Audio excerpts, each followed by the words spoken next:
Here, I'm going to do a quick blog on some emotionally charged, controversial issues that are, political issues.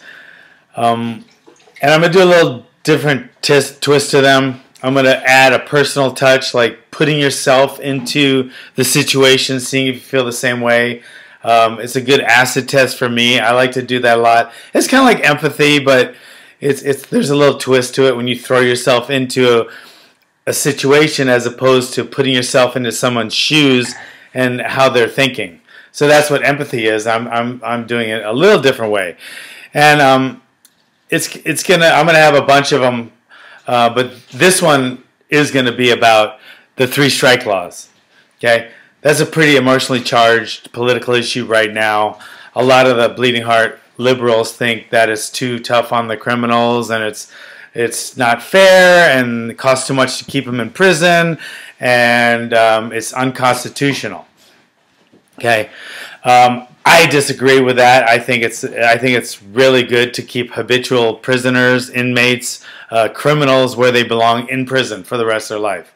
Most of them aren't just weed smoking guys, or guys that are smoking a little pot because they have a backache, or they have like incurable cancer, so they're just trying to ease the pain. Most of repeat offenders are caught with serious felonies. Okay, serious felonies. Not carrying a bag of dope like all the liberals always are using that, the bag of dope, and now they're in prison the rest of their life. Their poor family is crying at home. No, that's not the way it is. Okay, and statistically, everyone that's been caught and convicted for a major felony has committed 100 on his way to being caught for that one.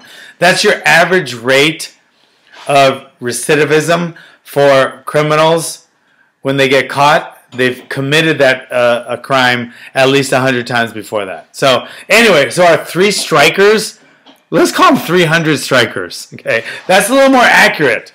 Most guys that have committed 3 major felonies or been convicted of 3 major felonies, they haven't just committed 3 major felonies. So I think we all know that. Even the bleeding heart liberals aren't stupid enough to think that someone that's been convicted of 3 major felonies has only committed 3 major felonies. Okay, so with that said, let's throw yourself into the mix here. Okay, now this guy's been caught for 3 DUIs, okay, vehicular manslaughter, okay, killed 3 people while driving drunk. But there's no 3 strike law, so he gets out each time because the liberals got their way, okay. Now, how would you, Mr. Liberal, like it if that 4th DUI, vehicular manslaughter, murdered your family? Okay? Would you like the 3 strike law then a little more? Would you want to go back in time and make sure there was that law? Or are you okay with you being a victim of the 4th one? Maybe the 5th one? 6th one? 7th one? Would there be a limit for you guys? You don't like the 3 strike law. Should there be a 5 strike law? Or just no law at all? They just keep getting out no matter what. Okay. Now, how's that? How's that one? It changes a little, doesn't it? Okay. Say it's a rapist. Very high recidivism. Very high. Sexual crimes. Sexual predators. Okay. Now, he gets out of he'll get out after the 3rd one because it's not a life sentence. He'll get out. So, how about your daughter being his 4th victim? Would you think maybe the 3 strike law sounds a little better now? If it's that way? Maybe? Kinda? Sorta? I think so. I think you see my point. And would you like that 4, 5 striker to be your next door neighbor, interact with you, have barbecues with you? Do you really want to interact, live amongst convicted, pathological criminals? I mean, where does it stop? I mean, I know you guys are bleeding hearts and you think, poor everybody, but is it poor everybody if you are the victim of that criminal? Or if it's you're the victim, then it's all of a sudden lock that guy up and throw away the key.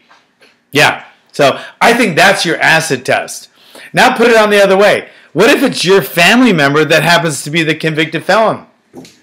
Okay? So I can do that. I would hate it. And if I thought they were being unduly prosecuted, I would sell my house to help them get out. But if they were truly pathological, habitual criminals and there was nothing I could do about it, and they got caught and convicted for the third time, by the time you're convicted for the third time, like I said, you've probably done it 300 times. So, yeah, I do think that they would have to spend the rest of their life in prison, and I'd be okay with that. Okay? Because you have to be pretty fucking stupid to be caught and convicted for the third time. Can you imagine?